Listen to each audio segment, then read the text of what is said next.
The research outpost on the moon of Vela was a strange place for a human. The air was clean, but had a faint metallic taste. The buildings were smooth silver domes, made from alien materials that could repair themselves. Even the sky was different. Faintly. Purple during the day, glowing faint green at night from the distant gas giant's reflection. Commander Daniel Rhodes had been here for 6 months. His job was simple in theory, but complicated in practice. Keep the peace between humans and Cerathians while they worked together on new technology. The Cerathians were tall, graceful beings with shimmering skin patterns that shifted like moving water.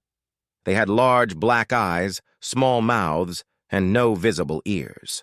They spoke with their minds, using a form of telepathy that humans couldn't normally hear. Daniel had learned to understand their expressions and body language well enough to work with them.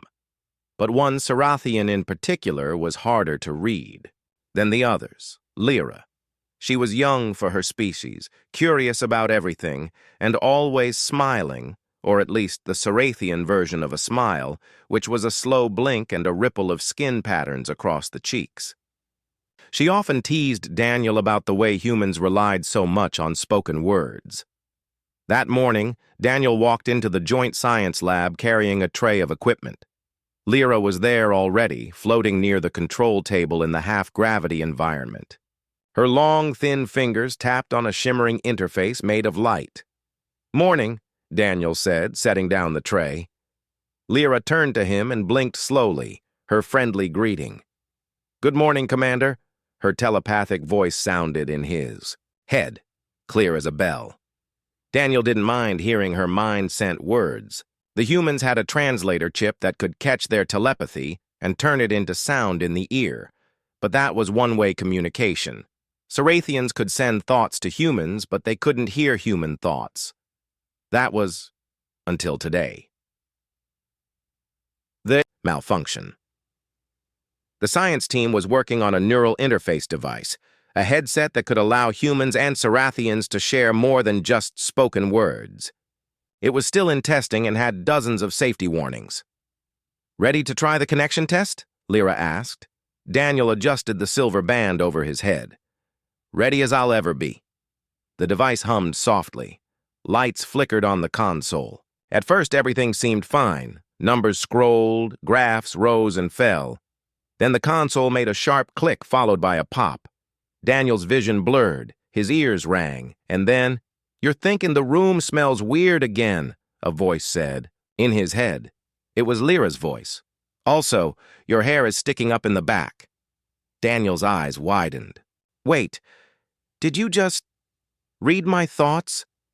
Lyra's markings shimmered in bright amusement. "Yes," she replied, sounding far too happy about it. "I can hear you clearly." Every single thought.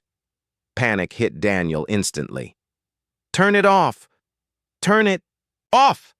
Lyra touched the controls, but the console gave a loud, negative tone. "The system is stuck in active mode. It might take some time to reset." "Oh no," Daniel muttered, his mind already racing. Unfiltered thoughts. The worst part was Daniel's. Thoughts were not prepared for public broadcast. "She's going to know I haven't read that last report. Don't think about her eyes. Don't think about her eyes." "Okay, now I'm thinking about her eyes." Lyra tilted her head, her skin patterns flickering, and then she started laughing.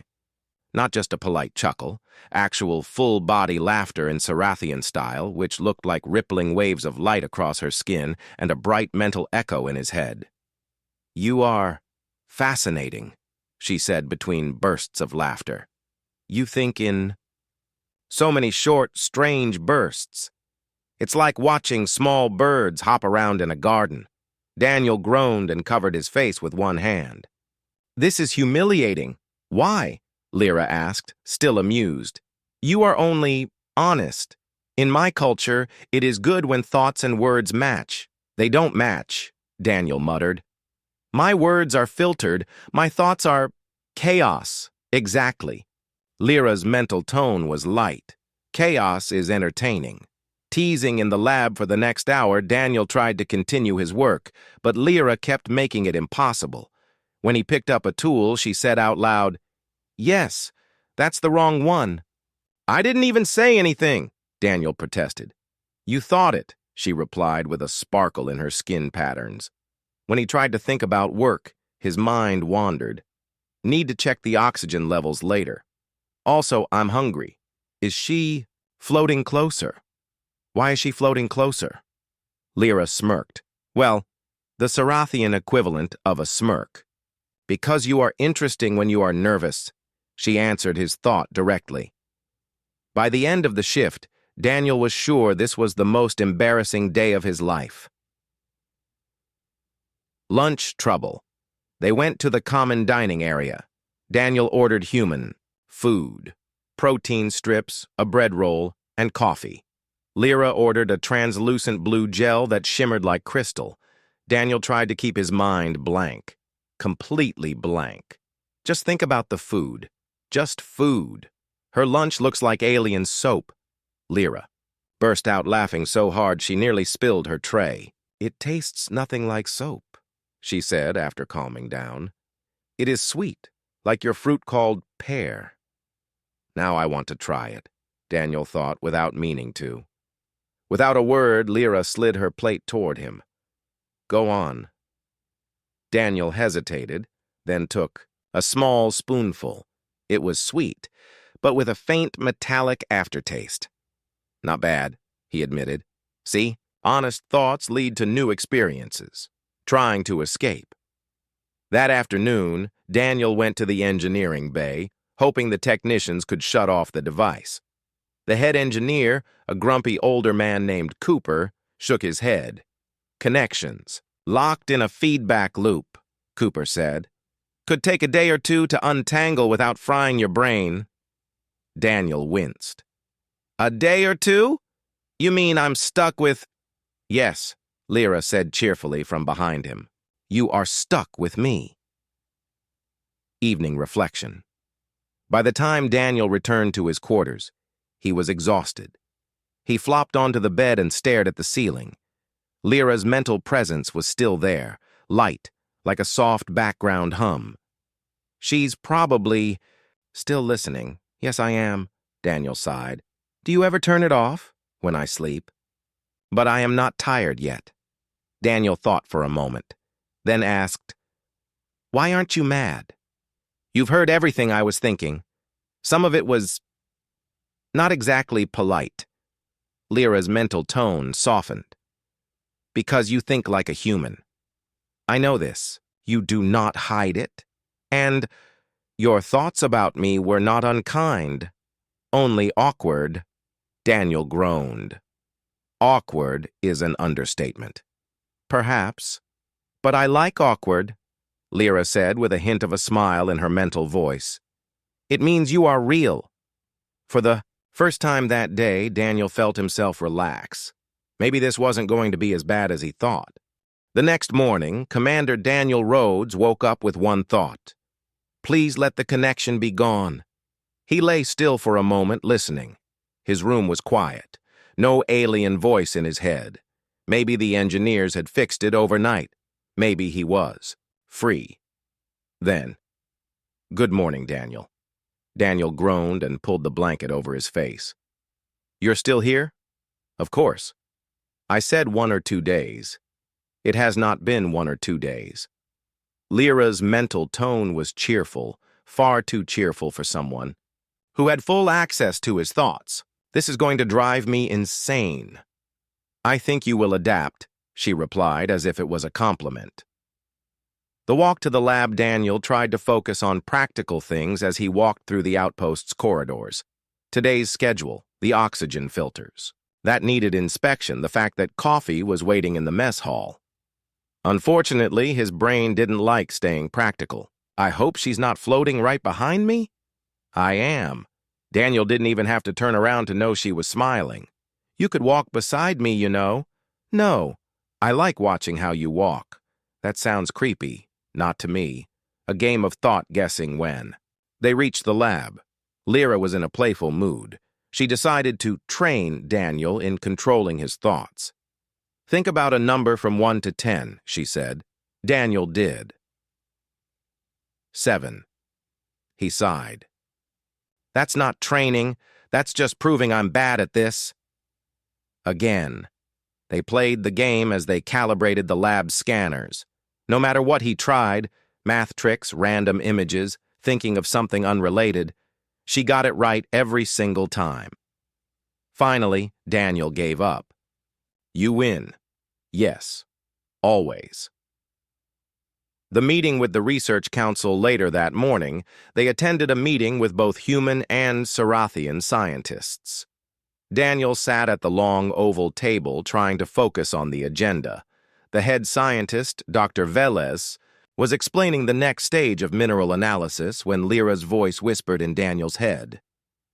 "You are staring at the wrong page in your notes. I know. I'm pretending to follow along. You should not pretend. It is obvious." Daniel clenched his jaw to keep from smiling. He could feel her amusement echoing in his head. When Dr. Velez asked him a direct question about energy readings, Daniel hesitated, then heard Lyra's voice feed him the correct answer before he spoke. He repeated it out loud, and Dr. Velez nodded approvingly. Afterward, Daniel leaned toward her and whispered, "That was cheating." "It was teamwork," she replied, with innocent calm. Lunch with a side of embarrassment at lunch. Daniel sat with Lyra at their usual table. He had a plate of grilled vegetables and rice. She had her shimmering blue gel again. He tried to eat in silence. "Don't say anything about her food this time. You are saying it in your mind instead," she teased. Daniel put down his fork. "Do you have to comment on every thought?" "No. But it is fun. She's impossible." True. The first glimpse of trouble. That afternoon, Daniel and Lyra were assigned to inspect a shipment of mineral samples from a mining station in orbit around the gas giant. The storage bay smelled faintly of dust and ozone. Crates lined the walls, each marked with both human and Sarathian symbols. Daniel scanned the cargo with a handheld device. "Readings look normal," he said. Lyra floated beside him, her black eyes focused on one crate in particular. "This one feels strange." "Feels strange?" "Yes. My people sense certain patterns of thought in minerals. This one has a faint echo." Daniel raised an eyebrow. "You mean it's alive?" "No. But something once touched it. Something with a mind." Back to the lab, they brought the crate to the lab for analysis. As Daniel opened it, he noticed fine crystal dust along the edges. The scanner beeped faintly, showing a weak but steady energy signature. Lyra leaned closer. Her skin patterns shifted to a slow, warning pulse. "I do not like this." "Why?"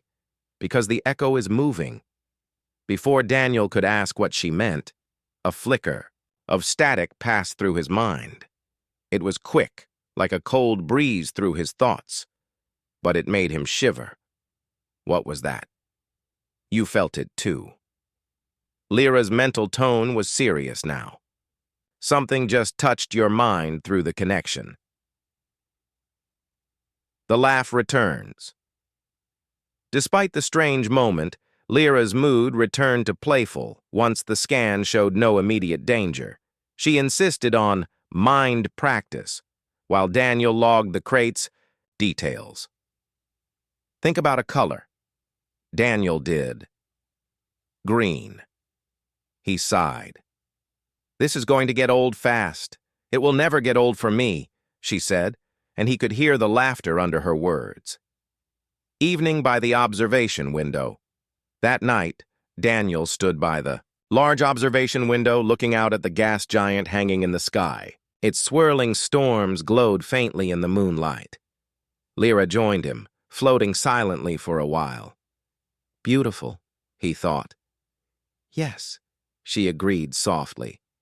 Daniel glanced at her. "You meant the planet, right?" Maybe. He felt his ears warm. Why do you keep laughing at me instead of getting annoyed? Because your thoughts are like small fires in the dark. They burn quickly, change shape, and surprise me. I do not want you to hide them. For a moment, Daniel didn't know what to say. The connection that had felt like a curse yesterday now felt less like a problem, a quiet promise. Before they parted for the night, Lyra's voice echoed in his mind again. Tomorrow, we check that crate again. I want to be sure about what touched your mind. You think it's dangerous? I think it is curious. And curious things can be dangerous. Daniel nodded slowly. All right, we'll check it together. Lyra's skin shimmered softly in agreement. As Daniel walked back to his quarters, he caught himself thinking, maybe having her in my head isn't the worst thing after all. From far down the corridor, her laughter answered him. Commander Daniel Rhodes did not sleep well. Even with the lights off and the room quiet, there was always that faint mental hum in the back of his mind. Lyra. She wasn't speaking, but he could feel her presence like a warm echo, as if she was half awake somewhere else in the outpost. And then there was the memory of yesterday's strange feeling from the crate, the cold touch in his thoughts, the faint static. Back to the cargo bay. The next morning, Daniel walked to the cargo bay with Lyra floating easily beside him. Still worried about yesterday? Yes, he muttered aloud. You're not? Worried. Yes, but also curious. My people say curiosity is the bridge between fear and understanding. That's poetic. Yes, yours would make it less poetic. Curiosity killed the cat, she teased. They reached the crate. The crystal dust still lined the edges. The scanner readings hadn't changed, at least not much. Daniel opened the lid. Inside was a lump of dull gray mineral about the size of a basketball, with faint sparkling veins running through it. Lyra tilted her head. The echo is stronger today. The second touch Daniel bent closer with the scanner. The screen flickered. That's weird. Before he could finish, the cold static ran through his mind again, this time longer. He stiffened. Lyra, I feel it too, she replied quickly. It is not random. It is looking for something. The static deepened. For a second, Daniel's vision blurred and he saw something. Not the lab, not the cargo bay. A dark, swirling space full of shifting shadows, and then in his head, a voice that wasn't Lyra's. Who listens? The intruder. Daniel's breath caught. Did you hear that? Yes. And it is not me. Lyra's mental tone was sharp now. Daniel, it is trying to use the link between us. Why? Because you are open to me, and I am open to it. Daniel backed away from the crate. So close the door. It is not so simple, she said, following him. This is not speech. It is pressure. It pushes in until you let it through. An unwanted passenger. They took the mineral to the quarantine lab. Daniel sat at the console while Lyra floated beside him, scanning with both equipment and her mind. It is some kind of telepathic parasite, she finally said, not alive in the way you understand. It does not eat food. It eats thoughts, and then it spreads them. Daniel frowned. So it's contagious? Yes. If it stays in your mind too long, you begin to think its thoughts, and then you pass them to others. That made Daniel's stomach twist. How long before it takes over? For a Sarathian, many days. For a human, perhaps less. Great. I always wanted to be a parasite hotel. Lyra gave him a small mental smile despite the seriousness. I will not let it take you. The first signs by midday, Daniel was feeling strange. Little flashes of thought that weren't his own kept slipping into his head. Words in a language he didn't know. Images of places he'd never seen. Towering. Black spires under a crimson sky. Sometimes the images came with emotions. Hunger, anger, an urge to move. Lyra noticed immediately. It is pushing harder. Daniel rubbed his temples. Can't you block it? I can shield you, but not forever. The more I push back, the more it learns my patterns. That makes it stronger. The plan. They went to Dr. Velez, who listened with narrowed eyes. If what you're saying is true, we need to destroy that mineral immediately. No, Lyra said firmly. If we destroy it without learning its nature, we will not know how to defend against it next time. Velez hesitated, then nodded. Fine, but you keep it in mental quarantine. And Daniel, if you start showing signs of full control loss, we cut the link no matter what it does to your brain. Daniel swallowed. That's comforting. Night invasion that night in his quarters. Daniel tried to distract himself by reading reports, but the parasite's presence kept growing. Move. No. Move! No! Lyra's voice broke in suddenly. Daniel, you're shouting out loud! He sighed. Sorry, it is testing you. Do not answer it directly. That gives it a path. Daniel tried to ignore the commands, but the cold voice kept coming, like a drip of water in the dark. Eventually, he fell asleep with Lyra still faintly present in his mind, her mental touch acting like a guard at the door. Morning warning. The next day, Lyra's tone was urgent. It grew stronger overnight. I think it touched more of your memories. Which ones? Memories of the meeting room, the corridors, and the people here. It may now know who is important. Daniel's stomach turned. So it's making a map of the station using my head? Yes. The slip during the midday inspection, Daniel lost focus for a moment. He was halfway through logging oxygen levels when he realized he was writing symbols, black spire symbols, instead of numbers. He froze. Lyra was instantly there. Stop. This is it, pushing through your motor control. Daniel dropped the stylus like it was burning him. Okay. I'm officially freaked out now. Then it is time for stronger action. The dangerous idea Lyra floated closer, her skin patterns steady and serious. We amplify the link between us. I enter your mind fully, find the intruder, and push it out. Daniel's eyes widened. That sounds dangerous. It is. The parasite will try to trap me in your mind, but together we may be strong enough to force it into the mineral again. And if we're not, then it will have both of us. Daniel stared at her for a long moment. Not exactly comforting. I do not comfort. I solve. Setting the stage. They returned to the lab. Cooper, the engineer, reluctantly modified the neural interface to boost its capacity. You know this could fry your brain if you push it too far, he muttered. Yeah, Daniel said dryly, but I guess being mind-controlled by a thought-eating rock isn't a great alternative. Entering the mind, the moment they activated the device, Daniel's senses warped. The lab dissolved into a shifting mental landscape, a space made from fragments of his memories. The corridors of the outpost twisted into endless loops. The observation window opened to the crimson sky from the parasite's visions, and somewhere in the shadows, something moved. The parasite's voice. You are mine, it whispered. Lyra's presence appeared beside him, bright, steady, like a lighthouse, in fog. No, he is mine, the parasite hissed. Then I will take you too. It lunged.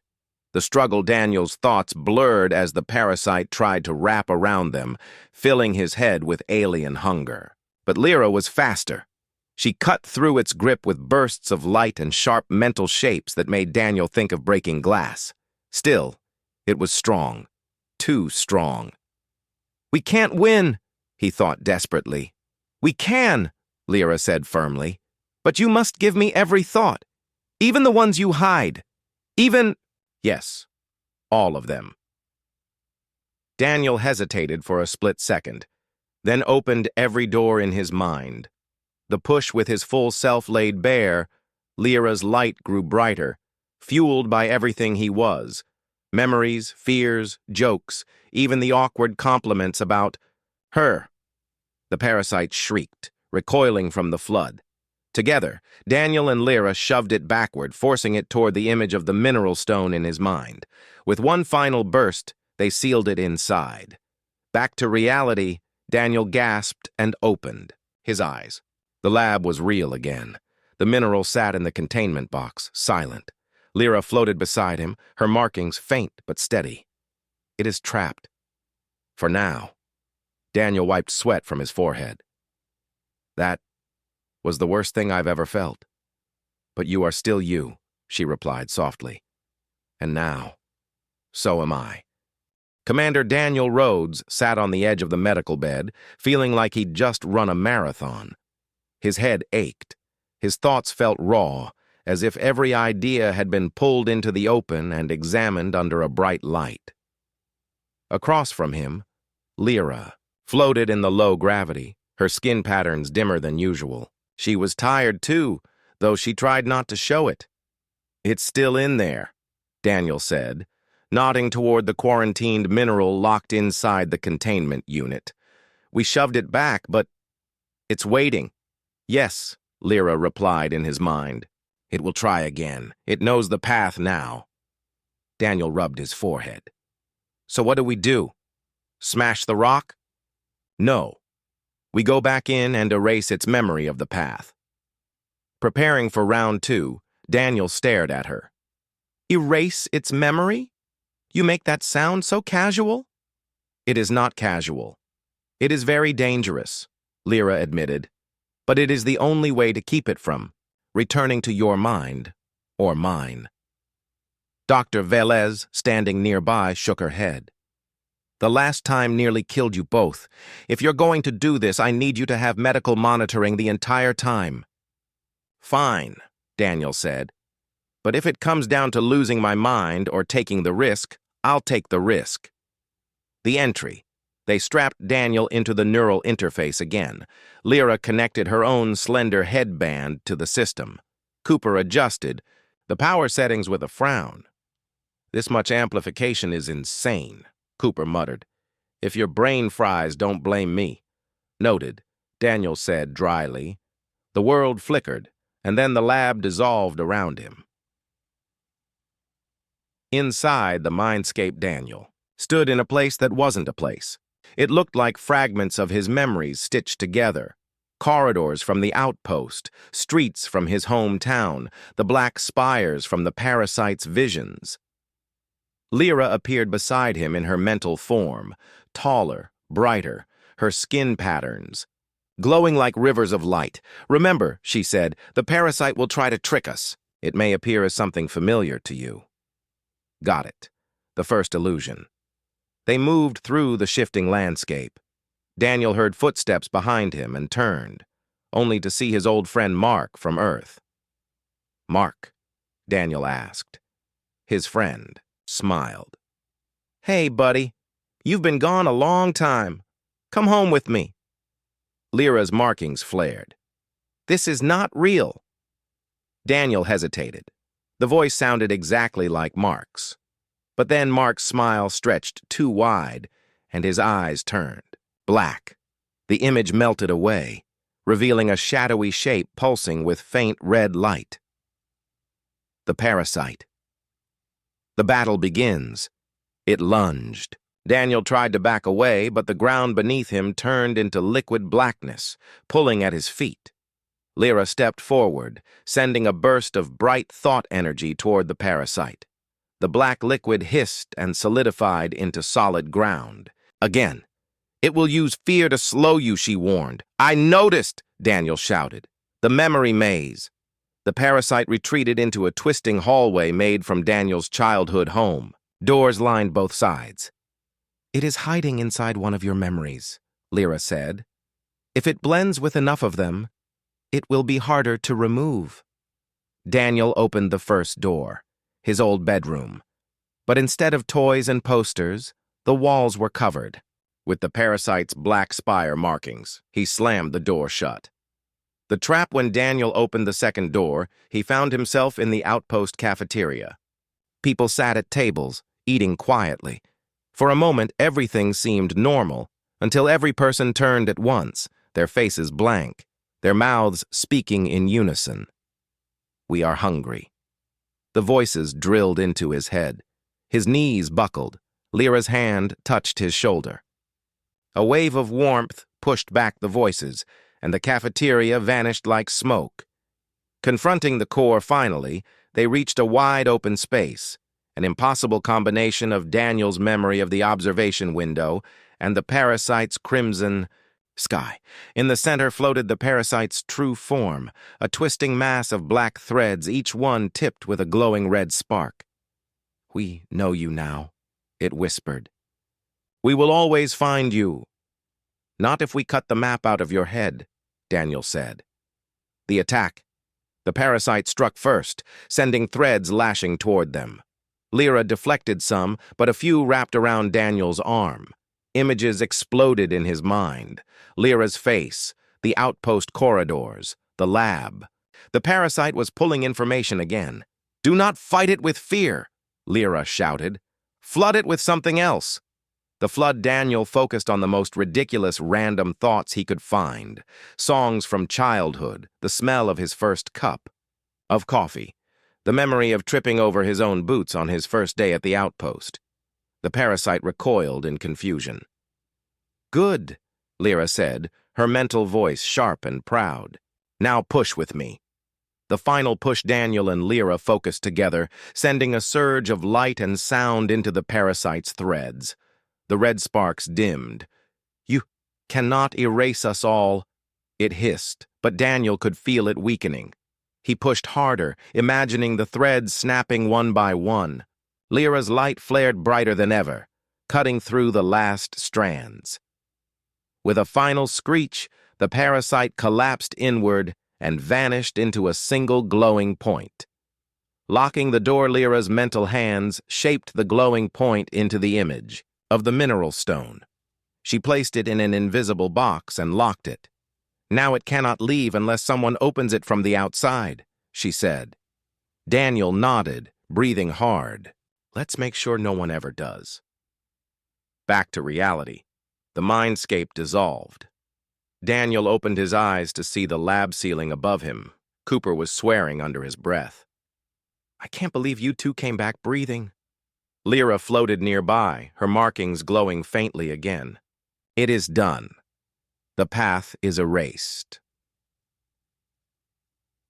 Quiet. Aftermath.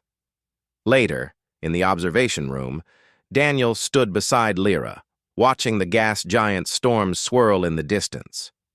"You know," he said slowly, "I'm starting to think having you in my head isn't just useful. It might have saved my life." "It did," she said simply, "and you saved mine." Daniel smiled faintly. "Guess that makes us even." "Not yet," she replied with a hint of amusement. "But soon." The next day, the outpost felt lighter. The air didn't seem so heavy. People walked through the corridors without the nervous glances they had been giving for weeks. The parasite was locked away, silent. Daniel Rhodes sat in the observation lounge, sipping the bitter outpost coffee. He stared out at the massive gas giant, its storms swirling endlessly. Lyra drifted beside him in the low gravity, her posture relaxed, her skin markings glowing faint blue, a sign of calm. "You are quiet today," she noted in his mind. Daniel chuckled. "Yeah, I'm enjoying the peace while it lasts. I've been here long enough to know something else is always coming." "That is a very human way to think," she said. "And you think differently?" "I think that if peace comes, we must enjoy it. Even if it lasts only a heartbeat." Daniel smirked. "I guess that's one way to look at it. Trouble on the horizon, their moment didn't last." Cooper appeared in the doorway, holding a data pad and looking annoyed. "Rhodes, Lyra, we've got a problem," Daniel groaned. "I just knew it." Cooper tossed the pad onto the table. "The mineral, your locked box, is stable. But the security logs show someone tried to access the containment vault last night. Daniel sat up. Who? That's the problem.